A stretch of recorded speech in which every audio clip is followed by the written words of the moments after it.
or social impact thinkers and to put them into this space where they're able to explore this technology and build something meaningful.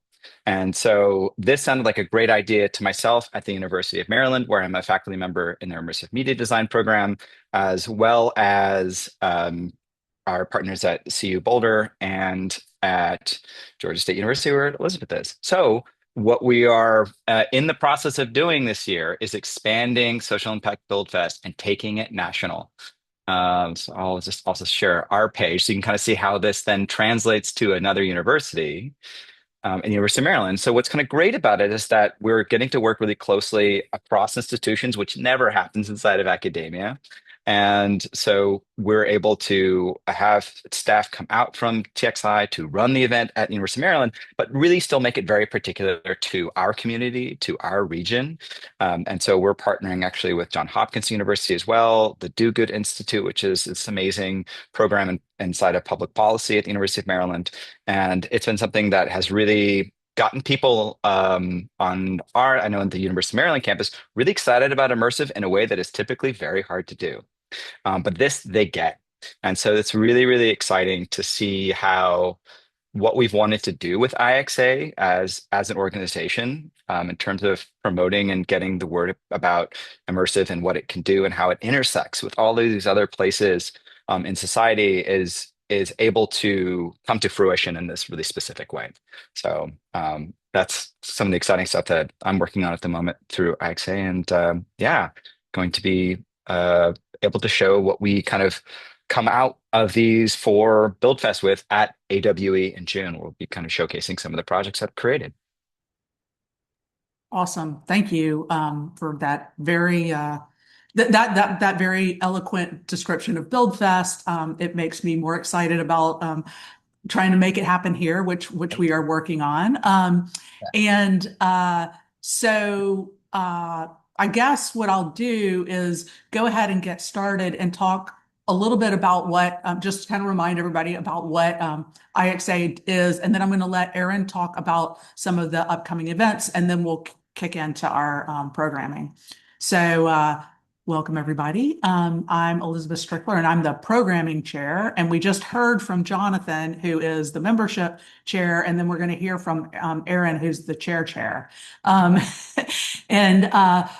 IXAlliance, April, it's so interesting that No Proscenium and come way back from there. But that's the goal of IXAlliance is to coalesce universities and industry around the discipline of immersive experience or immersive design, and really sort of kind of figure out how to create impact, what best practices are, what are what's the research that's happening in the space, what are the projects happening in the space, what's the education happening in the space, and kind of trying to figure out how it is a discipline, if you think about it academically, and which is not the only angle that we're taking, on this topic. And so to that end, we have also started a journal, which will have a peer-reviewed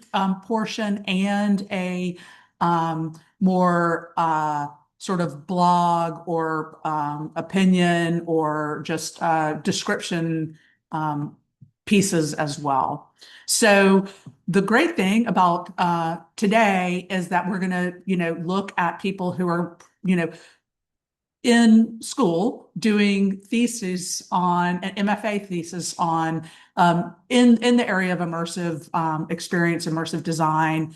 And I think this is pretty exciting, and I think we'll probably try to do this at least once a year, if not twice a year. But so that is IXAlliance, and I'm going to let Erin speak a little bit about upcoming events and other things. Great. Thanks, Elizabeth. Welcome, everybody. We're excited to have you and hear from the MFA students today.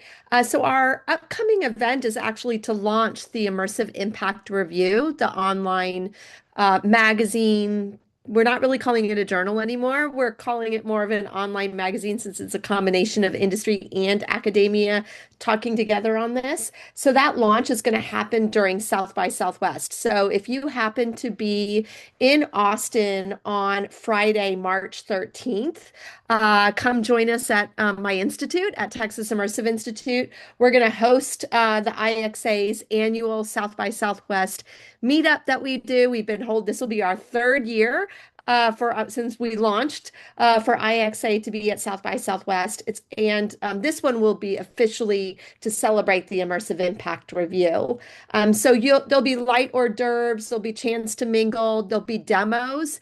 Anyone that's a paid member of the Immersive Experience Alliance has an opportunity to share some of their work. And we are mapping out our whole space and giving different members a space to like share their work. So there's a chance to demo it.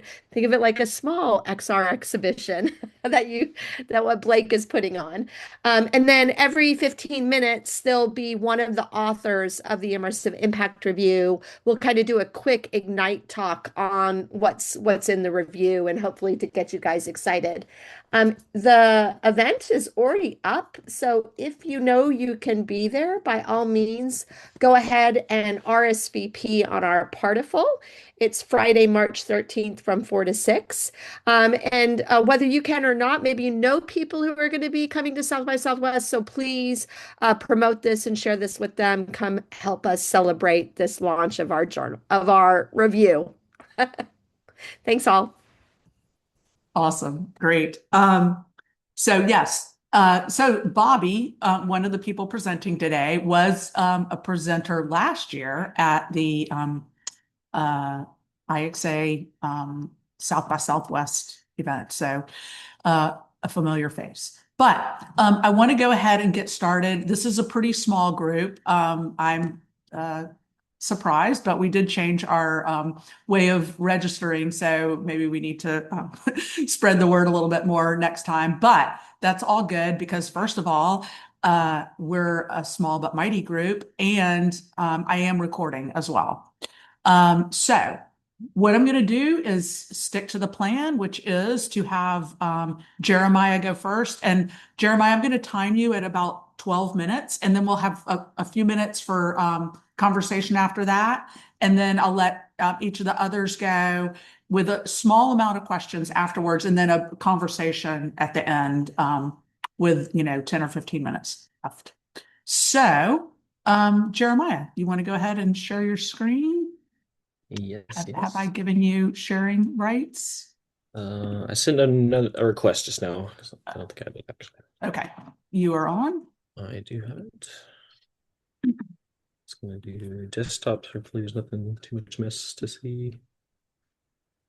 We see it. Great.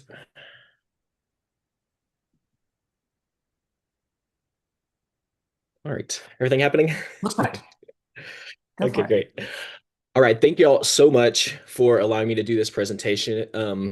I'd like to, before we even start, I just want to say thank you to you, Professor Strickler, and to my other collaborators and mentors, including Jesse Siegel, Max Thomas, Dr. Kate Wilson in the History Department at GSU, and Dr. Keith Hollingsworth in the History Department at Morehouse College.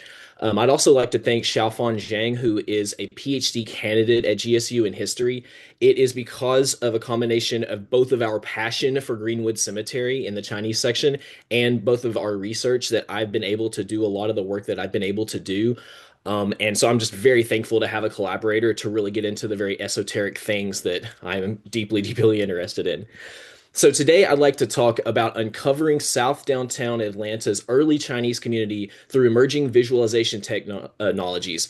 And what my research is about is building a practice-based framework for representing these historic locations and the data associated with it ethically and with a mannerism that allows us to use emerging technologies in a way that is responsible. So we'll talk a lot about the different modalities that I've been employing over the last year of research. And to Elizabeth's point from the last time I did a version of this presentation in December, I've actually come a long way since then, such as the manner of research.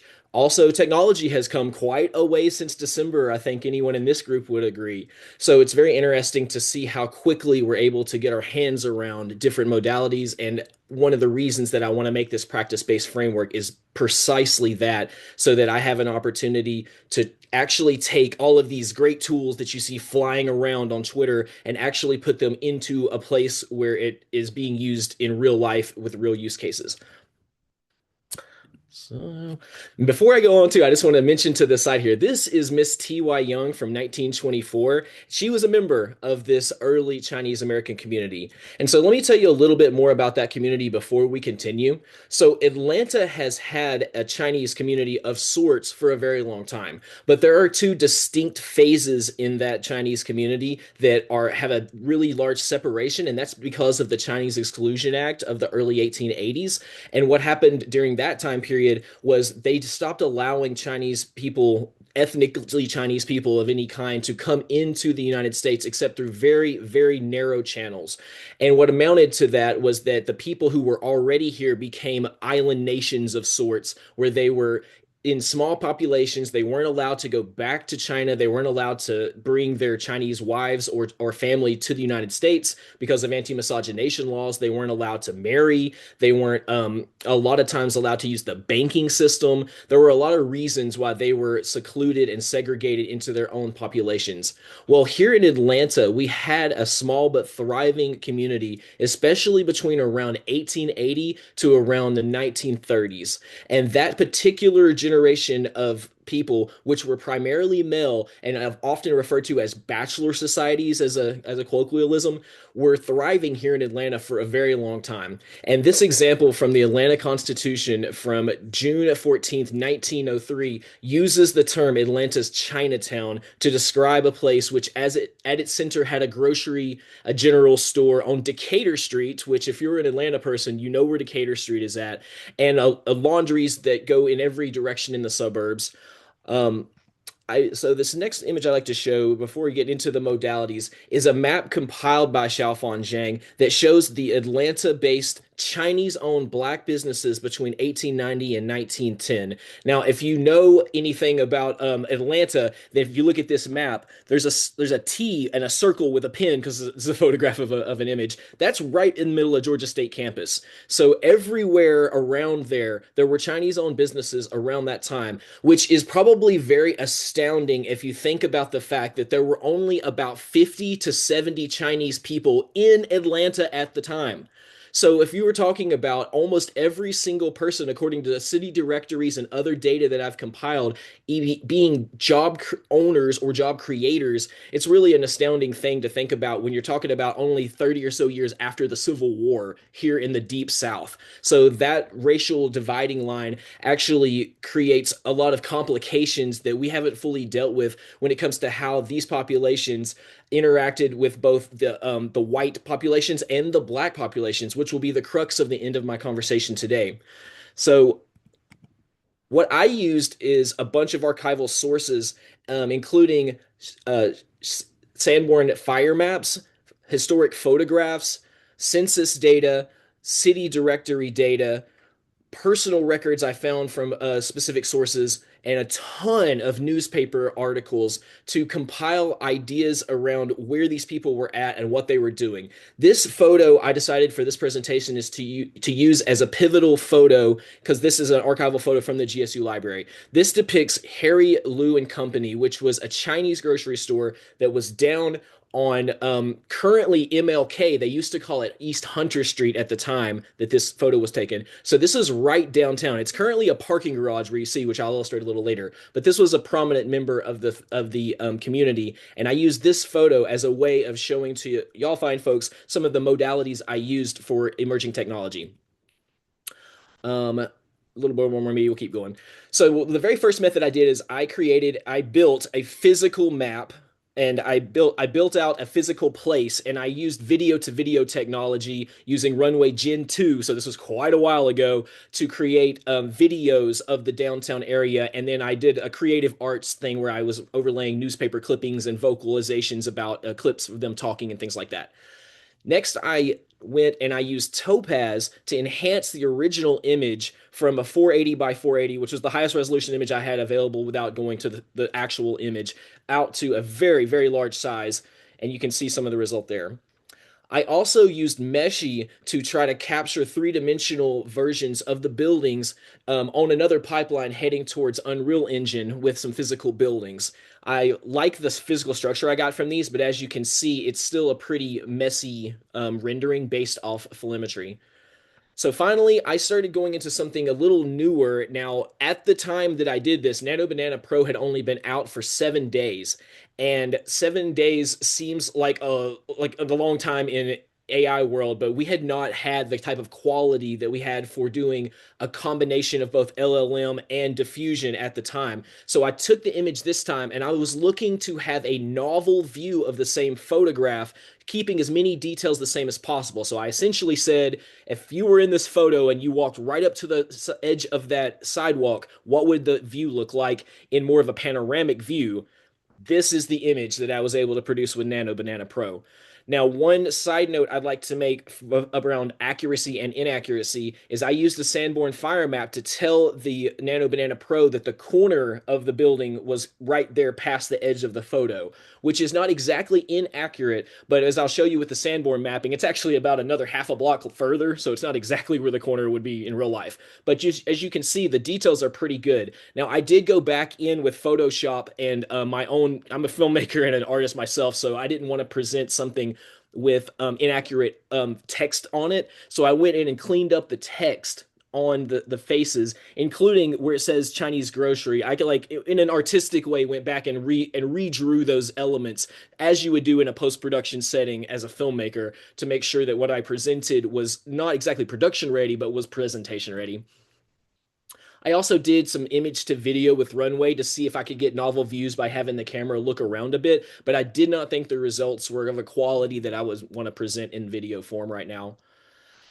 Then I moved over to looking at Gaussian splat, and Gaussian splat was really what opened it up. And I'll move a little faster because I have about 3 minutes left. But I used multiple different methodologies around Gaussian splat, including trying out Marble, which is a World Lab solution, which I do think is a really awesome platform because it gives you kind of the same thing that Genie 3 from Google is building, but it's actually accessible to researchers, especially in a low-code environment. I also, just as a side note, I am a coder, but I try to stick to low-code and no-code environments with some of these so that I can demonstrate how other people could use these in their own workflows. But at the very end here, I'll show you some custom-built stuff that I'm working on. So I used that, and then the big difference here is with Marble and World Labs, I was able to take historic photos at the top or do a physical rendering myself at the bottom and get this navigatable view. But if you want a very accurate thing, you need to do it yourself. So in one instance here, I took a Gaussian splat using Luma. Actually, this was a nerf on the top because I did this over about 2 years ago. It's before it was LiDAR based. I did a point based nerf on the top, and then on the bottom, I did a comparable. It's actually a Gaussian splat now, but it's the same technology, Luma AI, of a location nearby at the bottom there. And you can see that when I had the super clean graveyard all by myself, I got a much cleaner point map than I did for the bottom one. Finally, I moved into using Sanborn insurance maps to specifically align locations. This is actually two maps that they end at Hunter Street on the top and the bottom of the two maps. So I centered and built a mini tool that allows me to take the IIIF format that is very common for historic photos to be stored in the Library of Congress, Digital Congress like locations, and use that format and use the JSON from that format to be able to align things and get things to the right sizes. And here's the practical use of that. I took all of those elements, including these clips from partially from newspapers, partially from city directories, partially from Sanborn maps. And this quote from 1889 from Charlie Lee's Grocery emerged, which I thought was really important. And if anybody's seen the movie Sinners, this is one of the reasons I was like squealing when I found this quote, is that I was able to prove that there was a prosperous grocery store down on Wheat Street. That's Auburn Avenue now, which is liberally patronized by colored people, quote unquote. So that meant that this grocery store was not a Chinese grocery store for Chinese people. It was not a Chinese store that served the white population. It was a Chinese grocery store that specifically served the black population. And I was able to prove that through a combination of finding the location here, and then finding in the Atlanta City directory. First, I found the address, Charlie Lee, 183 Wheat Street. Here's the Sanborn map that showed the location of that right beside a Big Bethel church. And here ultimately is the actual location of that grocery store in real time, which if you're from Atlanta, you know this mural, the John Lewis mural. And you probably know Big Bethel Church. Well, right there at that corner in 1892, there was a Chinese-owned grocery store serving the black population. So that's kind of like the real life fruition of this work. Now, as my time goes out, I just want to talk about just for a couple seconds where my research is going next. And the first part is over this last weekend, I was able to participate in the Global Innovation Weekend hackathon of sorts. It's actually a civic hackathon, so not exactly a technology hackathon, ran by the Heart of South Downtown. And if you see there, they have a model of South Downtown that sits in their establishment right there. That's a lot about their planning and what they're showing. But I thought it would be a great way to illustrate exactly how we could visualize some of these elements. So I did a presentation about some of these same things, but I only did it on paper. And the final thing that I did was while I was on site, did that switch for you? It did, right? I created a Gaussian splat of that exact model. And that model is now, navigatable and usable for whatever purposes that we might use for the future of this project. The very last point being that right after this, I have submitted a presentation for the Atlanta Study Symposium, which will be hosted on May 14th at Georgia State. And on that one, I'll be presenting a somewhat similar research, but also in concert with my other colleagues, Dr. Hollingsworth, Xiaofan Zhang, and a team with Dr. Xin at Morehouse College who've been researching the graveyard. So that's basically where I'm heading next with my presentation. That's pretty much awesome. Wow. Thank you, Jeremiah. You forgot to say even your name. Hi, I'm Jeremiah. I'm an MFA. I kind of skipped that slide, but I'm an MFA student. I'll just unshare to say that. My name's Jeremiah Long. I'm a filmmaker and creative technologist. I'm an MFA student out of the CMII. I have a background in computer network systems technology and filmmaking. I was a line producer for a long time before I came to grad school. I worked for the Atlanta Voice newspaper when I first moved here to Atlanta, and my biggest accomplishment there was digitizing their microfiche archives along with a partnership with Ancestry through newspapers.com. Which one thing I'd say is I had a huge full circle moment when I was doing my archival research and I found an article in the Atlanta Voice newspaper that was about this other West Side Chinatown that was almost built in 1985 right beside of the West End MARTA station. And it was the first source that I had found from the resource that wouldn't have been online if I hadn't been able to digitize the source. They were just in the boxes of microfilm in this beautiful office that they have for the entirety of that they existed. So yeah, I was very, very proud of that accomplishment actually in hindsight. Well, that is great. Because you went a little long, I'm going to go ahead and go on over to Arash, and then we'll have some questions at the end if we stick to our schedule. Thanks. Cool. Thank you. All right, Arash, you're up. And I think if you just try to share your screen, it'll request from me, or I can. Yeah. So,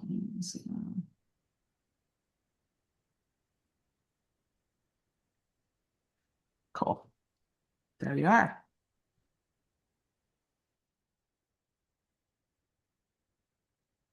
Do you all see that full screen? We see that you haven't selected enter full screen mode yet. Oh, yeah. Yes, perfect. Hello, everyone. My name is Arash Bahipur. I'm a third-year MFA candidate in University of Texas at Austin in the theater and dance department with the focus on integrated media design, which is basically projection design and multimedia design, live performance. A little bit about my background is I finished my undergrad in architecture in 2015. Then I switched to film. I did my master's in filmmaking and film studies in 2018. And then after that, for a few years, I have been working as filmmaker and production designer before deciding to US and start my MFA in integrated media design. I didn't have any live performance or theater background. With my arts and film background, all with my enthusiasm about new technology and immersive experiences, I explored different areas in live performance. My MFA thesis is basically how we can use generative AI to maximize the liveness or presence in a performance. And how we can have a responsive stage using AI to enhance the interactivity and also enhance the notion of presence, liveness in performance.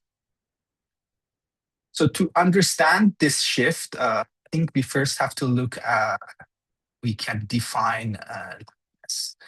In the age of generative AI, traditionally live performance before has meant people sharing the same space and time. It's about performers on the stage, the audience co-present in that space, and experiencing a fleeting moment that disappears as soon as it concludes.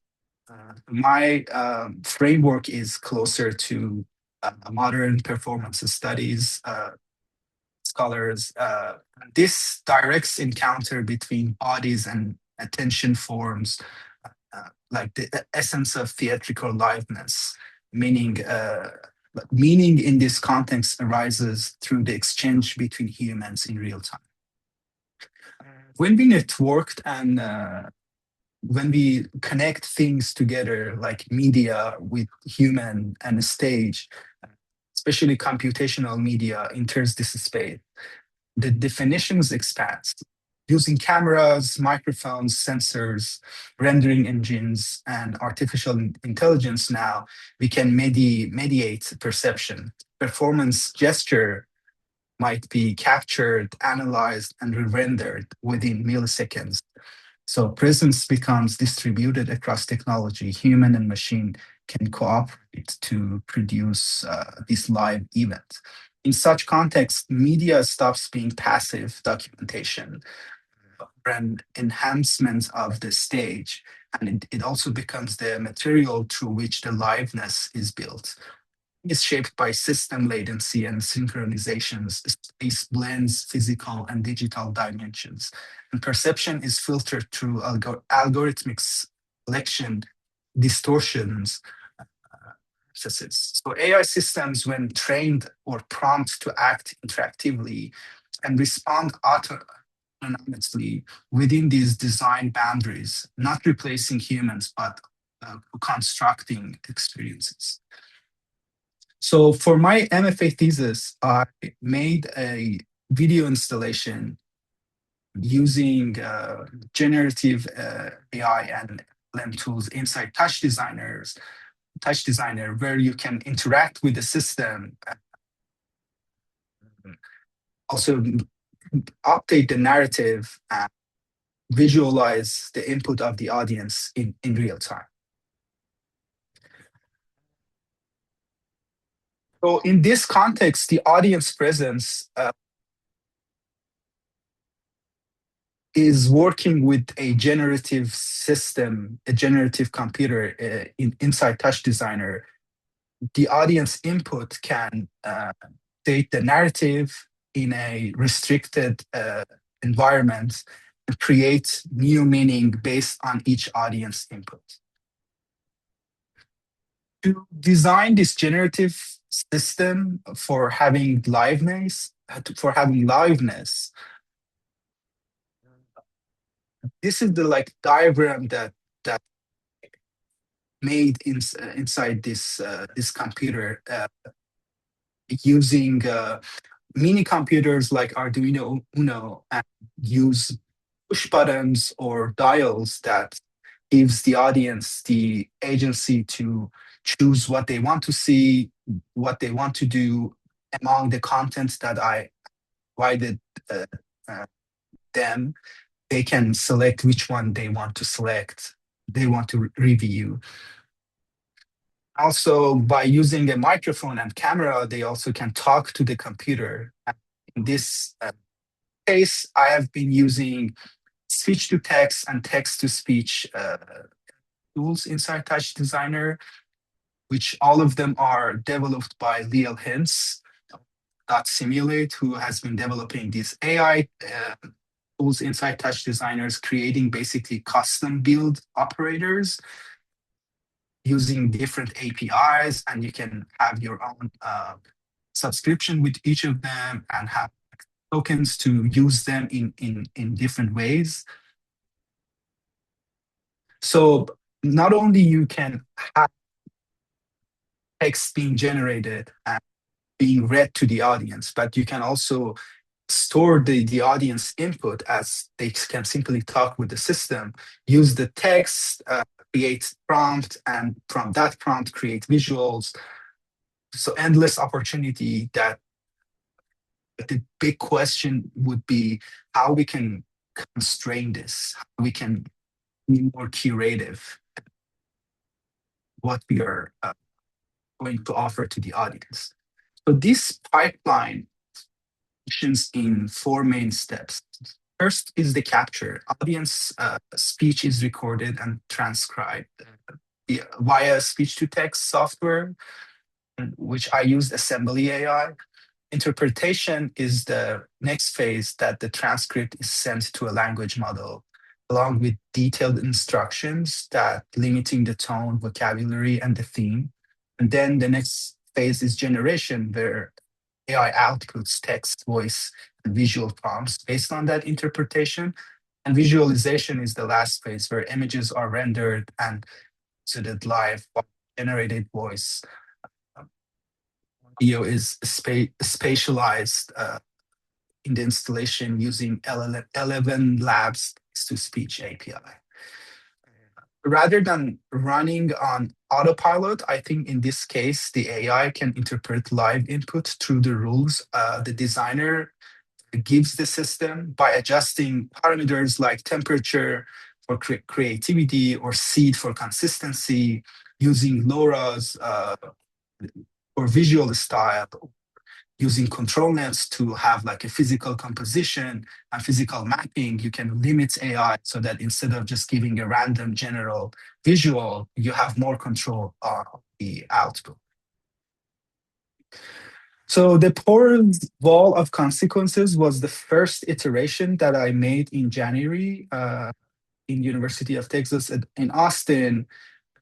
To put this into a conceptual framework, I'd like to take a look at the audience interactions with these projects. So physical engagement was something that I was really interested in to have, that kind of reinforces the digital interaction. For example, in my project, participants manipulated the stretch. There was a stretch fabrics on a table. Use the stream diffusion pipeline so that by manipulating those fabrics, they can manipulate the visuals as well. Or in this picture, this is the text visualizations. I used a particle systems inside Touch Designer to visualize those texts. This is another voice using noises and instancing in Touch Designer. We created this visual for the voice so that as we hear that, we also see these visuals are responding to that voice. As in this picture, you can see the microphone and push button on a small table in front of the wall so that the audience can push the button when they want to talk to the computer. To the system specificity and operation clarity,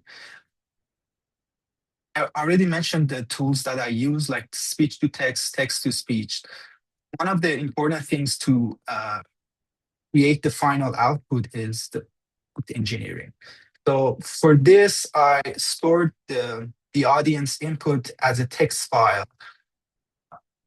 And I used that to inside Touch Designer with these LLM tools, you can basically have any chatbots that you want through API.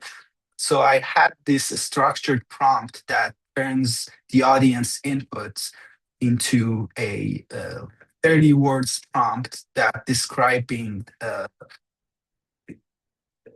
photo that I want to create based on that input, and use that prompt. I used Nanobrana Pro and also Google experimental Gemini 2.0 Flash experimental image generation to create those images. And I also use the stream diffusions for having live manipulation of live feed.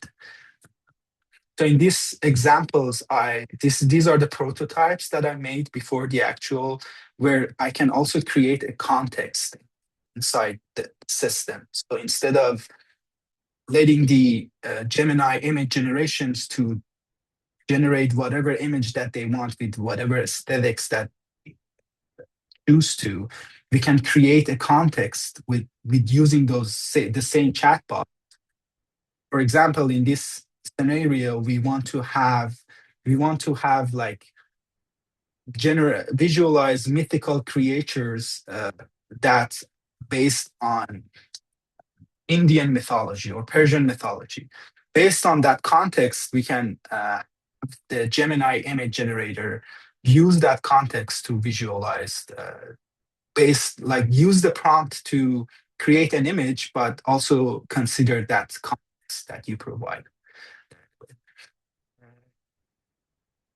And in this case, also using image generation and diffusion at the same time with Nanobrana gives the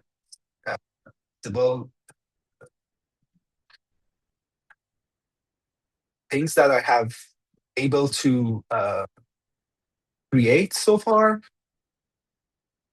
Finally, I think what is very important when it comes to using AI and giving the agency and authorship to the audience, but at the same time have a control as a designer, as a creator, have a control. I think two things are very important here. One is what this offers to the field of finance. How we can have these possibilities to create new experiences for people. In these examples, AI acts as a collaborator inside a well-defined system. So rather than a creative replacement, I would like to see how the artists can remain in the primary dramaturgical authorship, designing the rules by setting the boundaries, providing these LLM operators with context. This approach allows improvisation and responsiveness without losing coherence. So a balance vital for live art, immersive theater in this case. These installations can become like hybrid performance. The input meaningfully shapes the unfolding event. Like there are considerations about fallbacks because it's only works when it's connected to internet. If the system fails, making sure that there is something that can replace that content.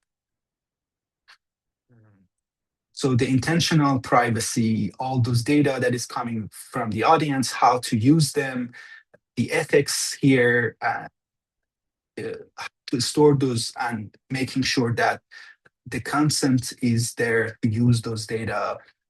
And if decided to delete those data after the experience, make sure that it's all being deleted. And a lot of other safety and ethical issues that comes when we are using generative models to acknowledge and address the data sets that used to train these models. By using those models, there is a contribution to the field, while we are having like this idea of having image being generated in like seconds is fascinating, even the narrative being manipulated in seconds. But at the same time, what this is coming from is the process to create it, that So, Arash, acknowledging that is. you've hit your allotted 15 minutes. So we're Oh gonna yeah, that was my last thing to say, oh, actually. okay. Okay, perfect. Great. Um, so what we're going to do is we're going to hold questions until after Bobby goes, and then we'll hopefully have 5 to 10 minutes left for questions. But thank you. Thank you. All right. Cool. Awesome. All right, Bobby. All right, hey everyone. I'm Bobby Majok. Thanks for having me. Elizabeth, thanks everyone for allowing me to be part of this. I'm going to go ahead and share my screen. Share sound. Okay, you can see my slideshow. Yes. Okay, great. So just a little bit about me. I currently do work in marketing, virtual production. I've done some, actually, interesting enough, while at Georgia State, done some projects for Fox and JP Morgan and some other cool stuff. And I am finishing my thesis there, which has nothing to do with this actually. But this is something I'm very passionate about. I love music. I've been making music for a long time. It's actually what got me into virtual production. I lived in Los Angeles for 10 years. I did music licensing.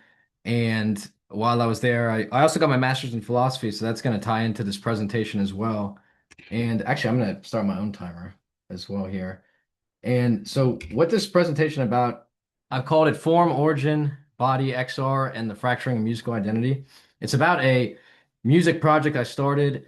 The last time I did this presentation was at our Lightning Talks in, I believe, December, and I had literally just launched this on Spotify. And now what's fun is it has like 2,500 monthly listeners, which is cool. And it's a multi-genre music project. All songs are original compositions, so basically, I write every song on piano and then I sing it and then I upload it to Suno AI, the music generation tool, and I will make like 30 different copies of each song and then I will find the best ones. And like I said, it's multi-genre. It's a lot of it is dance music, but I have kind of some different sounds and kind of forms up there. And what I wanted to differentiate in this talk, because like I said, this is kind of going back to some philosophical principles, is when creating music, there's a difference between form and origin. And form, I define it as surface structure, style, grammar, voice, sonic shape. That's basically like when you think of genre. That's like form. Like you might have a country song with a guitar and a twangy singer, and you might have a dance song that's all synthesizers. And an origin is the internal intention, the meaning logic, subjective generator of the work. Origin is tied to lived experience, intention, and subjective constraints that aren't present in the data. And I'll kind of go back to what all that means. I always have this disclaimer. Talk is not about ethics of how Gen AI training data was obtained or ethics of generative AI as a technology. I know people have strong opinions on music generation through AI, but that's outside the scope of this conversation. So if you think about a traditional artist throughout history, form and origin were always tied together. We think of like Elvis Presley. Elvis had an interesting background with blues and gospel, and that's what made him the songwriter he was because of that inspiration and his origin or his form, I mean, is what people copy. When you see Elvis impersonators, they're basically copying the way he dressed, the way his voice sounds, they sing like him, and that was always tied throughout history. And now with AI, we can see the separation, and people, I believe, are kind of conflating the two. And that's what in this talk I want to talk about how they are very uniquely separate. So I'm saying we're making a category error with this. We assume that if AI can copy the form and has copied the person, because there's a lot of musical Gen AI creations that we think, oh, that sounds like Miley Cyrus, that sounds like Rihanna, and we've just basically copied the person. And there's definitely problems with that. I'm not saying there's not problems, but it's a little bit more nuanced because, like I'm saying, form, external patterns, person, subjective architecture, and throughout history, we've always seen them together. But now copying form is not copying the person, copying style is not copying subjectivity, and copying sound is not copying meaning. Uh, Copying subjectivity is a category error because It's asking AI to replicate something that cannot be represented as data because subjectivity is not observable in principle, only its artifacts are. And what I mean by that is AI is computer science. It's objective. It can only rely on patterns, and subjectivity is something generated consciously by an individual that, by definition, is a deviation from pattern.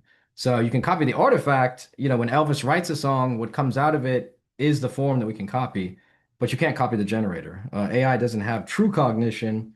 It's like GPT, generative pre-trained transformers, pre-trained. All of its information is based on statistical probability. So from a philosophy standpoint, a subjective point of view cannot be instantiated by something that has no point of view. This is not a technical limitation, it's a logical contradiction.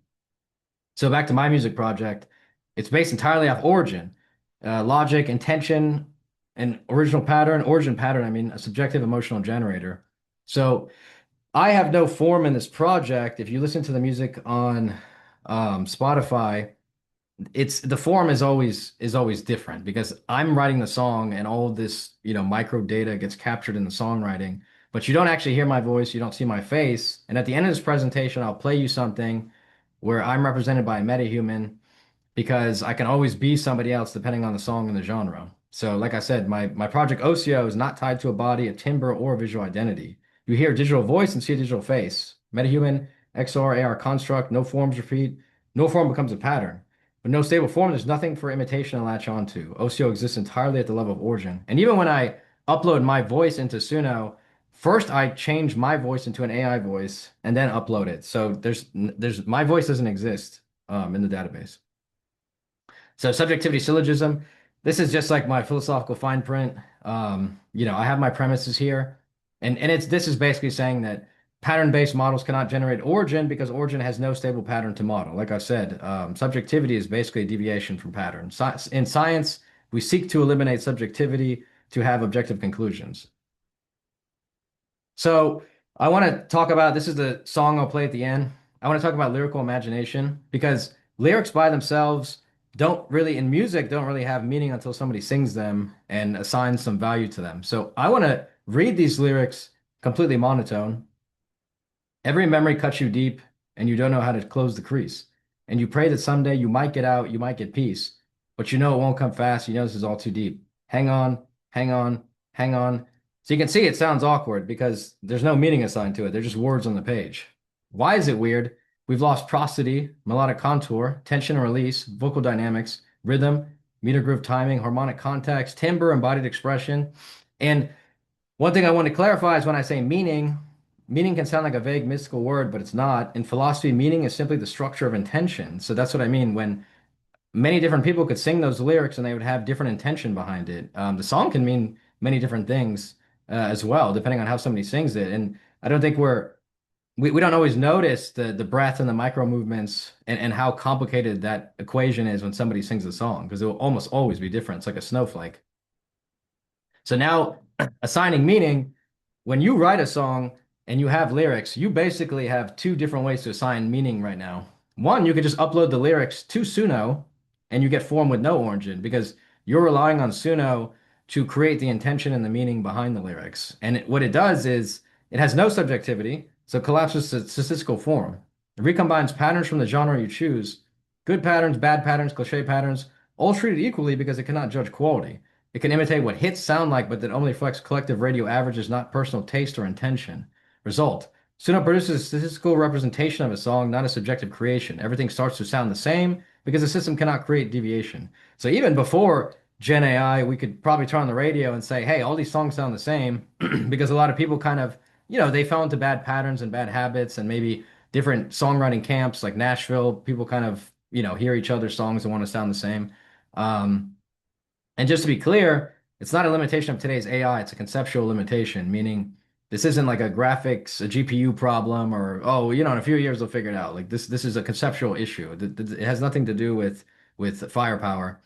So the other way, sing the lyrics yourself, you create origin, the thing AI cannot.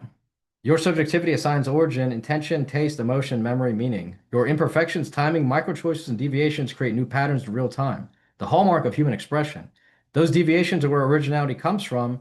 They're the seeds of new genres and new musical logic. Result: your version doesn't just recreate form, it creates a new system of meaning that only you can produce. So my music, I write differently than anybody else, not because I'm such a genius, but just because I have my own consciousness. It's completely unique to me. And when I talk about origin, I also want to talk about a few different people like Kurt Cobain, Bob Marley, Michael Bublé, Michael Jackson, like kind of to go into the steam of everybody's unique. Kurt Cobain, Seattle, we know that music was kind of sad, kind of dark. And then Michael Bublé, we think of like, singing Christmas songs. And even though those songs he sings a lot of songs that have already been written, he kind of creates his own kind of subjectivity into it. So emotion, structure, clarity. Musical ideas don't start in theory. This is the interesting part about music is because musical ideas start in the limbic system. We have raw feeling, pre-verbal, pre-form. When that feeling finds a structure, a melody, rhythm, phrasing, the brain releases dopamine, marking the moment as clarity. So basically, you sit down to write a song, you have emotion, and then when that emotion finds some structure, you feel good. So origin is emotion seeking structure, meaning emerges when the structure fits the feeling. This is something no pattern model replicates because it isn't statistical. It's somatic, emotional, physiological. It essentially doesn't exist until it's printed. The body shapes the origin. So one thing I want to talk about is I'm a tenor. So my range is I kind of sing high because to me I find clarity in singing high, and that's something physical that you can't replicate either. So mentally we're all subjectively unique, but at the same time we have unique bodies, and that changes register. Baritones would sing lower because they feel more grounded, but I sing high because I find clarity in those higher notes. So that also creates some kind of unique individuality. For someone else, that same range might feel tense, uncomfortable. This is why origin is uncopyable. It's not just a mental process. It's physiology, emotion, internal logic, all interacting at once. Origin performed through a digital body. So I'm going to play a short musical clip, performed through an AI-generated voice and an avatar. At first, you'll hear someone else's voice, but I put my motion capture data on there so you can see me singing. So it's like reminding you, hey, it's actually me, but the metahuman is just the form as a representation. So back to the lyrics. I've kind of done in a slideshow where I just kind of take maybe 10 seconds to look at this and kind of imagine what the song might sound like.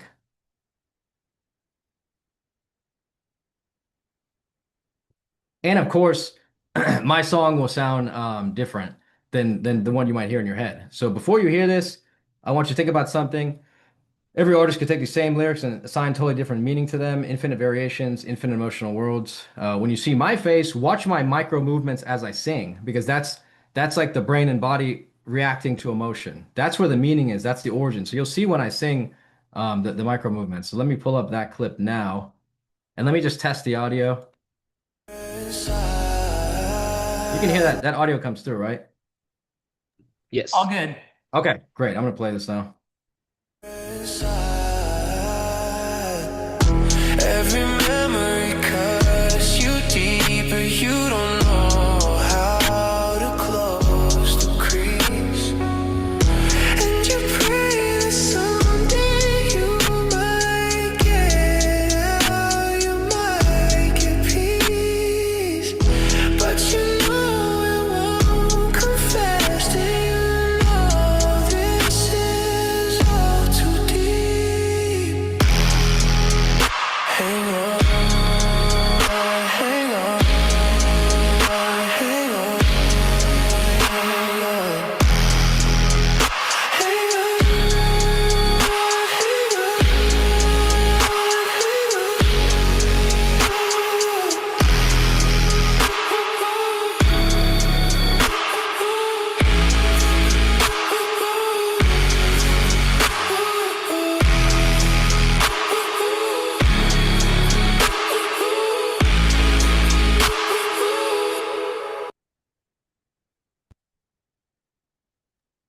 Nice. Excellent. So thank you, Bobby. And here we are with 2 minutes left. But anybody that would like to leave, I totally understand. But I do want to see if anybody has any questions for our MFA students, because those were three really, really in-depth, beautiful, thoughtful, high level presentations, in my opinion.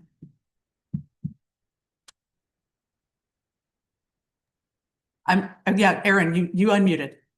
I did. I unmuted because I think, as an MFA student, it's always great seeing the next generation and thinking about your creative process and how you all are using these new tools to really shape story and shape civic engagement and shape, I'm totally obsessed, Bobby, with your work because I study a lot about remix culture and what is origin, right? And in fact, my latest chapter was on is AI the new remix?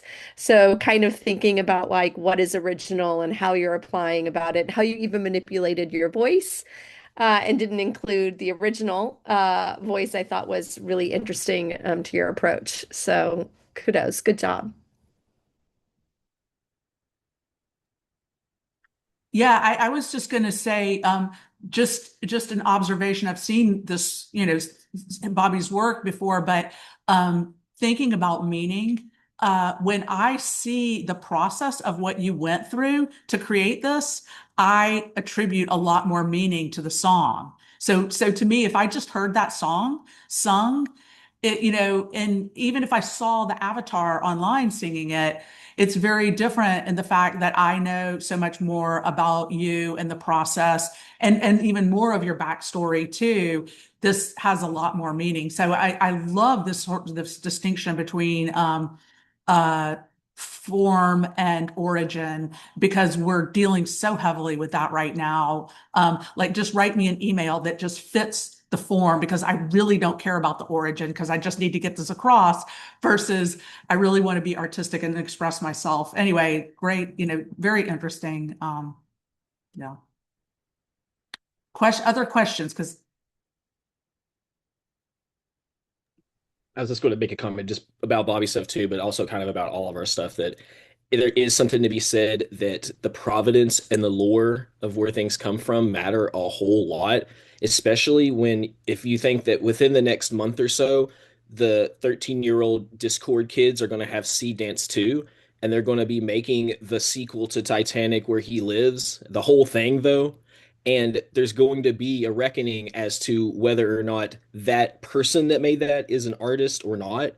And I don't know that there's an answer exactly, but I personally like the idea of things being grounded in something that either predates all this, and so you can be sure that it's real, or something that, to Bobby's thing there, that you as you see the literal origin, you see kind of the behind the scenes of it.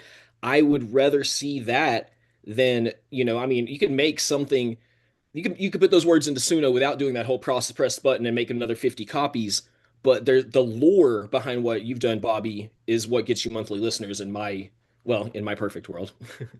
Yeah, I feel like that's a continuation across all three of you. Arash is doing a mythical lore. His everything is historical or stands on the shoulder of something that came before, and you guys are unpacking it. I teach creativity in AI class, and I'm always telling students that like you have to have the idea for first. You have to actually understand where it's coming from or the original before you can start playing with these tools effectively. And I think all three of you have really grappled with that with your own artistic work, which is nice to see. yeah. Go ahead, Jonathan. It looked like you were going to unmute. No. No, I'm just sitting here like nodding my head. I'm just totally in agreement with Aaron. But I do want to underline this point about with I think as I'm curating works that are using AI, that creators, including in the product, the process itself, and the way that like Bobby you demonstrated really clearly, I think at this point in time is really essential for us as humans to assign meaning to these works. And I think it's going to become even more essential as it becomes harder and harder for us to know what's human generated or has a human sort of in the loop and what does not. But I think we're going to continue to place value on that. I think in many instances, it's still going to matter. Yeah. So I just want to like keep encouraging ways that you are um, involving the process in whatever the product is. Yeah, 100%. Like, I mean, for Jeremiah, the process is really so much of what the whole thing is. I mean, just the process, just, getting insurance maps and all of that stuff, just so very, you know, so very detailed with so much like, this is why I'm doing this. This is why I'm doing this. I'm doing this because I want to kind of understand what this looked like and what was the impact and how were people, so I keep understanding the technical decisions that you make. And, so that's really, just fascinating to see that process. And to all three of you all also, the technical abilities are seriously real too, so it's not just the meaning, because y'all are really getting the technology to work for you, and that's not an easy task.